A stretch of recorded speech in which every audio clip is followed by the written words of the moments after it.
அனைவருக்கும் வணக்கம். இது GK Shankar current affairs series. நான் ரேணுபிரியன் ஈஸ்வரன். இன்றைக்கி நான் பார்க்க போகிறது QS உலக பல்கலைக்கழக தரவரிசைகள் அப்படிங்கிற ஒரு டாபிக் பார்க்க போகிறோம். நமக்கு குரூப் 4 தேர்வுகளில் இது கரண்ட் அஃபேர்ஸில் கேட்குறதுக்கான வாய்ப்புகள் நிறையவே இருக்குது. QS என்ற உலக பல்கலைக்கழக தரவரிசை என்பது அமெரிக்க நாட்டை சார்ந்த ஒரு நிறுவனம் வெளியிடுகிறது. இதில் தமிழ்நாட்டு பல்கலைக்கழகங்கள் பற்றிய இன்ஃபர்மேஷனும் சொல்லியிருக்கிறாங்க. அது எப்படி இருக்குது என்பதை பார்க்கலாம். ஸோ இந்த QS என்பது குவாக்ரலி சைமன்ஸ் என்ற ஒரு ஆய்வு நிறுவனம். இந்த ஆய்வு நிறுவனம் ஆராய்ச்சி கட்டுரைகள் வெளியீடு, புதிய கண்டுபிடிப்புகளுக்கான முயற்சிகள், அதனை ஊக்குவித்தல் போன்ற பல்வேறு காரணிகளின் அடிப்படையில் உயர்கல்வி நிறுவனங்களை ஆய்வு செய்து அதன் தரவரிசையை உருவாக்கி வருகிறது என்பது குறிப்பிடத்தக்கது. அப்போ இந்த QS நிறுவனம் உருவாக்கியிருக்கக்கூடிய அந்த தரவரிசை பட்டியலில் பல்வேறு கட்டமைப்புகளில் இந்தியாவின் நிறுவனங்கள் பங்கு பெற்றிருக்கிறது என்பதும் இந்தியாவின் நிறுவனங்களுடைய தரவரிசைகளும் இதில் வெளியாகி இருக்கிறது. 2024 புதிதாக கல்வி நிறுவனத்தின் நிலைத்தன்மை என்ற ஒரு டேர்ம் சேர்த்துருக்காங்க. மாணவர்களுக்கு வேலை வாய்ப்பு ஏற்படுத்தி கொடுத்தல், சர்வதேச ஆராய்ச்சி கூட்டுறவு ஆகிய காரணிகள் ஆகிய 3 புதிய காரணிகளை இதில் சேர்த்துருக்காங்க. 104 நாடுகள் சேர்ந்த 1500க்கும் அதிகமான உயர்கல்வி நிறுவனங்கள் இந்த ஆய்வுக்கு உட்படுத்தப்பட்டுள்ளது என்பது குறிப்பிடத்தக்கது. QS உலக பல்கலைக்கழக தரவரிசை பட்டியலில் அண்ணா மற்றும் சென்னை பல்கலைக்கழகங்கள் முந்தைய ஆண்டை காட்டிலும் சிறப்பான முன்னேற்றம் அடைந்திருக்கிறது என்று தெரிவிக்கப்பட்டிருக்கிறது. ஸோ அதன் அடிப்படையில் நாம் பார்க்குறோம், ஒட்டுமொத்த பல்கலைக்கழகங்கள் தரவரிசையில் அண்ணா பல்கலைக்கழகம் 26.5 புள்ளிகளுடன் 427வது இடத்தை பெற்றுள்ளது. அப்போ அண்ணா யூனிவர்சிட்டி QS தரவரிசை அடிப்படையில் பெற்றிருக்க அந்த தரவரிசையானது 427 என்பது குறிப்பிடத்தக்கதாக இருக்கிறது. அதே வேளையில் முந்தைய ஆண்டு 551, 560 என்ற ரேங்கில் இருந்து இது முன்னேறி இருக்கிறது என்பதை நாம் பார்க்க முடிகிறது. அதே மாதிரி சென்னை பல்கலைக்கழகமும் 541, 550 இருந்த அந்த நிலையை மாறி அடுத்ததாக 22.3 புள்ளிகளுடன் 526வது தரவரிசையை பெற்றிருக்கிறது என்பது நாம் பார்க்க முடிகிறது.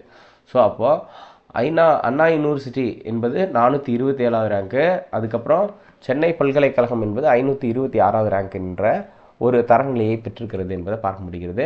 இந்த தரவரிசை பட்டியலை பார்க்கலாம். மெசாசூட்ஸ் இன்ஸ்டியூட் ஆஃப் டெக்னாலஜி என்று அழைக்கப்படக்கூடிய மசாசூசெட்ஸ் தொழில்நுட்ப நிறுவனம் MIT என்று அழைப்பாங்க. இது 100 புள்ளிகளுடன் முதலிடத்தில் உள்ளது. இது அமெரிக்க நாட்டை சார்ந்த நிறுவனம். இரண்டாவதாக கேம்பிரிட்ஜ் பல்கலைக்கழகம் பிரிட்டன் நாட்டை சார்ந்தது, 99.2 என்ற அடிப்படையில் இருந்துச்சு அப்படிங்கிறத பார்க்குறோம். அதற்கு அடுத்ததாக 3வது தரவரிசையில் ஆக்ஸ்போர்ட் பல்கலைக்கழகம் இருக்கிறது. 4வது தரவரிசையில் ஹார்வர்ட் பல்கலைக்கழகம், 5வது தரவரிசையில் ஸ்டான்ஃபோர்ட் பல்கலைக்கழகம் என்று இருக்கிறது. மொத்தம் 5 பல்கலைக்கழகம்.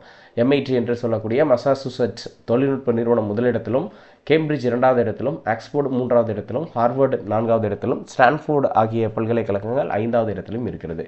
இந்தியாவை பொறுத்த வரைக்கும் மும்பை IIT 149வது தரவரிசையில் இருந்திருக்கிறது. கடந்த ஆண்டை ஒப்பிடும்போது இது முன்னேற்றம்.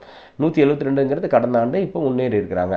டெல்லி IIT 197வது இடம், Indian institute of science Bangalore 225வது இடம், IIT கரக்பூர் 271வது இடம், IIT கான்பூர் 278வது இடம், சென்னை IIT 285வது இடம், குவஹாட்டி IIT 364வது இடம், ரூர்கி IIT 369வது இடம், தில்லி பல்கலைக்கழகம் 407வது இடம், அண்ணா பல்கலைக்கழகம் 427வது இடம், சென்னை பல்கலைக்கழகம் 526வது இடம், தில்லி ஜவஹர்லால் நேரு பல்கலைக்கழகம் 601 முதல் 610 என்ற ரேங்குக்குள்ளார இவங்க பட்டியலிடப்பட்டிருக்கிறாங்க என்பதை பார்க்க முடிகிறது. ஸோ இது இந்த தரவரிசை என்பது ரொம்ப முக்கியத்துவம் வாய்ந்ததாக இருக்கும். நமக்கு எக்ஸாமில் கேட்கறதுக்கான வாய்ப்புகள் இருக்குது. QS தரவரிசை பட்டியலில் அண்ணா பல்கலைக்கழகத்தோட ரேங்க் என்ன, சென்னை பல்கலைக்கழகத்தோட ரேங்க் என்ன அப்படிங்கிறத நமக்கு கேள்விகளாக கேட்பாங்க. இதே மாதிரி இந்தியாவிலையும் இந்த தரவரிசை வெளியிடப்படுகிறது. அதற்கு முன்னர் சென்னை, தில்லி, கான்பூர், கரக்பூர் IITகள் மற்றும் இந்திய அறிவியல் நிறுவனம் இந்தியன் இன்ஸ்டியூட் ஆஃப் சயின்ஸ் ஆகியவை முந்தைய ஆண்டை காட்டிலும் பின்னடைவை சந்தித்திருக்கிறது என்பது குறிப்பிட்டிருக்காங்க. படிப்பு வாரியான தரவரிசை பட்டியலில் இந்தியாவின் உயர்கல்வி நிறுவனங்கள் பல்வேறு இடம்பெற்றிருக்கிறது. எடுத்துக்காட்டாக வணிகம் மற்றும் மேலாண்மை பிரிவில் உயர்கல்வி நிறுவனங்கள் தரவரிசை பட்டியலில் IIM என்ற ஒரு நிறுவனம் 25வது தரவரிசையை பெற்றிருக்கிறது. பெங்களூர் மற்றும் கொல்கத்தாவில் இருக்கக்கூடிய இந்தியன் இன்ஸ்டியூட் ஆஃப் மேனேஜ்மெண்ட் அழைக்கப்படக்கூடிய ஐஐஎம்கள் முதல் 50 தரவரிசைக்குள் இடம்பெற்றிருக்கிறது என்பதும், அது மட்டும் ரிசர்ச் அண்ட் டெவலப்மெண்ட் என்று அழைக்கப்படக்கூடிய தில்லி ஜவஹர்லால் நேரு பல்கலைக்கழகம் உலக அளவில் 20 இடங்களை பிரித்து அசத்தியுள்ளது என்பதும் குறிப்பிடத்தக்கது. பல் மருத்துவ படிப்பிற்கான தரவரிசையில் சென்னை சவிதா மருத்துவக் கல்லூரி 24வது இடத்தில் இருக்கிறது என்பதும் குறிப்பிடத்தக்கதாக இருக்கிறது என்பதை பார்க்க முடியுது. இது வந்து QS. இது கூட அடிஷ்னலாக NIRF தரவரிசையும் நம்ம பார்க்கலாம். நேஷனல் இன்ஸ்டியூட் ரேங்கிங் ஃப்ரேம்வொர்க் என்று அழைக்கப்படக்கூடிய தேசிய பல்கலைக்கழகங்கள் தரவரிசையை இந்திய அரசு வந்து வெளியிடுகிறது என்று குறிப்பிடலாம். ஸோ இப்போ நேஷனல் இன்ஸ்டிடியூஷனல் ரேங்கிங் ஃப்ரேம்வொர்க் என்று இதை வந்து குறிப்பிடுவாங்க. அப்போ ரேங்கிங் ஃப்ரேம்வொர்க் என்று அழைக்கப்படக்கூடிய NIRF என்பது உயர்கல்வி நிறுவனங்களின் தேசிய தரவரிசை பட்டியலில் 2023 வெளியிடப்பட்டது என்பது குறிப்பிடத்தக்கது. ஏன்னா இது வந்து ஜூன் மாதத்துக்கு பக்கமாக தான் வெளியிட்டாங்க, அடுத்தது ஜூனில் தான் வரும். அப்போ 2023 வெளியிடப்பட்டது. இதில் ஓவரால் ரேங்க்னு ஒன்று இருக்குது. ஓவரால் ரேங்க்கில் சென்னை ஐஐடி தொடர்ந்து 5வது ஆண்டாக முதலிடத்தில் உள்ளது. அப்போ NIRF உடைய ஓவரால் ரேங்க்கில் முதலில் இருக்கக்கூடிய நாடு, அதாவது முதலில் இருக்கக்கூடிய நிறுவனத்தின் பெயர் சென்னை ஐஐடி என்று குறிப்பிடலாம். தொடர்ந்து 5 ஆண்டுகளாக இருக்கிறது. கல்லூரிகள் பிரிவில் சென்னை மாநில கல்லூரி, சென்னை பிரசிடென்சி காலேஜ் என்று அழைப்பார்கள், அது 3வது இடத்தில் உள்ளது என்பதும் குறிப்பிடத்தக்கது. மத்திய கல்வி அமைச்சகம் சார்பில் உயர்கல்வி நிறுவனங்களின் தேசிய தரவரிசை பட்டியல் ஒவ்வொரு வருஷமும் வெளியிடப்படுகிறது. ஒட்டுமொத்த செயல்பாடு பல்கலைக்கழகங்கள், கல்லூரி, பொறியியல், நிர்வாகம், மருத்துவ ஆராய்ச்சி, வேளாண்மை, கண்டுபிடிப்பு என்ற 13 பிரிவுகளில் இந்த அறிக்கை வந்து வெளியிடப்படுகிறது என்பது குறிப்பிடத்தக்கது. கற்றல், கற்பித்தல், ஆராய்ச்சி, புதுமை, நடைமுறை போன்ற அடிப்படை அம்சங்களை வைத்து இதில் சொல்கிறாங்க. அப்போ அதன் அடிப்படையில் தான் சென்னை ஐஐடி தொடர்ந்து 5வது முறையாக முதலிடத்தில் உள்ளது அப்படிங்கிறதும், பெங்களூருடைய IMS என்று அழைக்கக்கூடிய இந்தியன் இன்ஸ்டியூட் ஆஃப் சயின்ஸ் 2வது இடத்தில் இருக்கிறது, டெல்லி ஐஐடி 3வது இடத்தில் இருக்கிறது அப்படிங்கிறத நாம் பார்க்க முடிகிறது. இதனைத் தொடர்ந்து Mumbai IIT, Kanpur IIT, Kharagpur IIT, Roorkee IIT, Guwahati IIT என்பது அடுத்தடுத்த இடங்களில் இருக்கிறது என்பது பார்க்க முடிகிறது. ஸோ இந்த அடிப்படையில் பார்த்திங்கும்போது விஐடி பார்த்திங்கன்னா வெள்ளூர் இன்ஸ்டியூட் ஆஃப் டெக்னாலஜி 17வது இடத்துல இருக்குது ஓவரால் ரேங்க்கு. ஓவரால் தமிழ்நாட்டை பொறுத்தவரை ரொம்ப சிறப்பானது அடிப்படையில். அதுக்கப்புறம் அண்ணா யூனிவர்சிட்டி பார்த்திங்கன்னா 18வது இடத்துல இருக்குது அப்படிங்கிறத பார்க்க முடியுது. முதல் இடத்துல வந்து ஐஐடி மெட்ராஸ் ஆகியவை இருக்கிறது அப்படிங்கிறத நம்ம பார்க்க முடியுது. அப்போ வெள்ளூர் இன்ஸ்டியூட் ஆஃப் டெக்னாலஜி 17 இடத்துலையும் அண்ணா யூனிவர்சிட்டி 18வது இடத்துலையும் இருக்குது அப்படிங்கிறத நம்ம பார்க்க முடியுது. பல்கலைக்கழகங்கள் பிரிவில் பெங்களூருடைய IISc முதலிடமும், டெல்லி ஜவஹர்லால் நேரு பல்கலைக்கழகம் 2ஆம் இடமும், ஜாமியா மில்லியா இஸ்லாமியா பல்கலைக்கழகம் 3வது இடமும், ஜாதவ்பூர் பல்கலைக்கழகம் 4வது, பனாரஸ் இந்து யூனிவர்சிட்டி பார்த்திங்கன்னா 5வது இடத்திலும் உள்ளது என்பது குறிப்பிடத்தக்கது. ஒட்டுமொத்த செயல்பாடுகள் பிரிவில் மட்டுமின்றி பொறியியல் பிரிவிலும் சென்னை ஐஐடி முதலிடத்தில் பெற்றுள்ளது என்பது குறிப்பிடத்தக்கது. ஓவரால் ரேங்க்லேயும் ஃபர்ஸ்ட் பிளேஸ் வந்து சென்னை ஐஐடி, இந்த பொறியியல் பிரிவுகளையும் முதலிடம் அப்படிங்கிறத நாம் பார்க்க முடிகிறது.